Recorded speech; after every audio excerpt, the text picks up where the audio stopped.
welcome back to another read aloud for Inkheart by Cornelia Funke.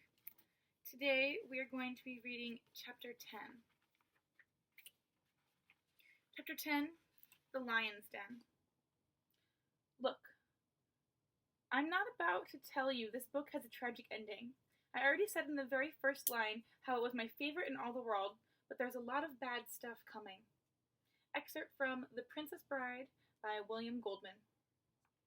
Chapter 10, The Lion's Den.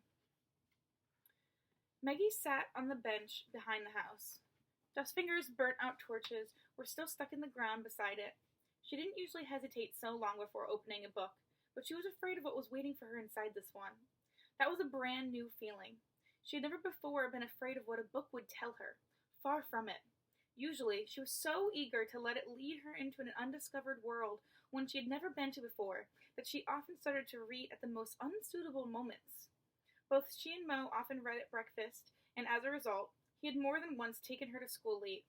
And she used to read under the desk at school too, and late at night in bed until Mo pulled back the covers and threatened to take all the books out of her room so that she'd get enough sleep for once. Of course, he would never have done such a thing, and he knew she knew he wouldn't, but for a few days after such a threat, she would put her book under her pillow around 9 in the evening and let it go on whispering to her in her dreams, so that Mo could feel he was being a really good father. She wouldn't have put this book under her pillow for fear of what it might whisper to her. For the very first time in her life, Maggie wasn't sure that she wanted to enter the world waiting for her between the covers of a book. All the bad things that had happened over the last 3 days seemed to have come out of this book, and perhaps they were only a faint reflection of what still awaited her inside it. All the same, she had to begin. Where else was she to look for Mo? Eleanor was right. There was no point in simply running off at random. She had to look for Mo's trail among the printed letters in Inkheart, but she had hardly opened it at the first page when she heard footsteps behind her.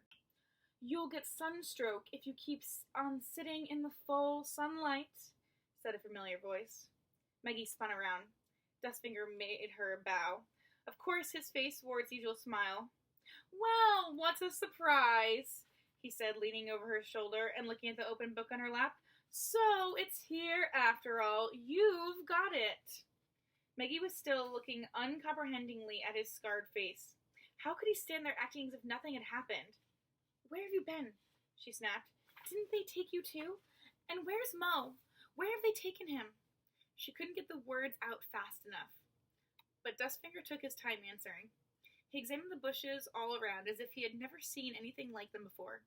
He was wearing his coat, although the day was so hot that perspiration stood out in gleaming little beads on his forehead. "No, they didn't take me too," he said at last, turning to face Maggie again. "But I saw them drive off with your father. I ran after them right through the undergrowth.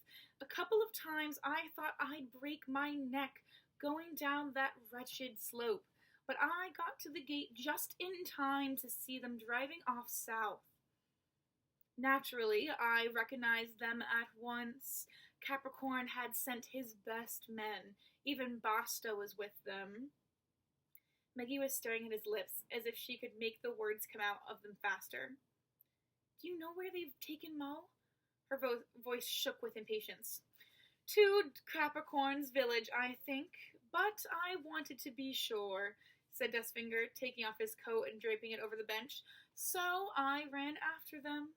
I know it sounds silly to run after a car," he added when Maggie frowned in disbelief, "but I was so furious. It had all been for nothing, my warning you, the 3 of us coming here. Well, I managed to hitch a lift to the next village. They'd filled up the fuel tank there. 4 men in black, not very friendly, and they hadn't been gone long. So I borrowed a moped and tried to go on after them. Don't look at me like that. You can set your mind at rest. I took the moped back later. It wasn't particularly fast, but luckily the roads are very, very winding here, and I eventually saw them again far down in the valley, while I was still making my way around the bends above them. So then I was sure they were taking your father to Capricorn's headquarters. Not to one of his hideouts further north, but straight to the lion's den. The lion's den, Maggie repeated. Where is it? About 300 kilometers south of here, I'd say. Dustfinger sat down on the bench beside her and blinked as he peered at the sun. Not far from the coast. Once again, he looked at the book still lying on Maggie's lap. Capricorn's not going to be pleased when his men bring him the wrong book, he said. I only hope he doesn't take his disappointment out on your father. But Mo didn't know it was the wrong book. Eleanor swapped them in secret. There they came again, those infuriating tears. Maggie wiped her eyes on her sleeve. Dustfinger wrinkled his brow, looked at her as if he wasn't sure whether to believe her. She said she just wanted to look at it. She had it in her bedroom. Mo knew the secret place where she'd hidden it, and because the book they took was wrapped in brown paper, he never noticed it was the wrong one. And Capricorn's men didn't check either. Of course not. How could they? Dustfinger's voice was full of scorn. They can't read. One book is just like any other to them, just printed paper. Anyway, they're used to being given anything they want. Maggie's voice was shrill with fear. You must take me to the village, please. She looked pleadingly at Dustfinger. I'll explain everything to Capricorn and give him the book, and then he'll let Mo go, all right? Dustfinger blinked up at the sun again. Yes, of course, he said without looking at Maggie. That's probably the only solution. But before he could say any more, they heard Eleanor's voice calling from the house. Well, well. Well, well, what have we here? She cried, leaning out of her open window. Its pale yellow curtain flapped in the wind as if a ghost were caught in it.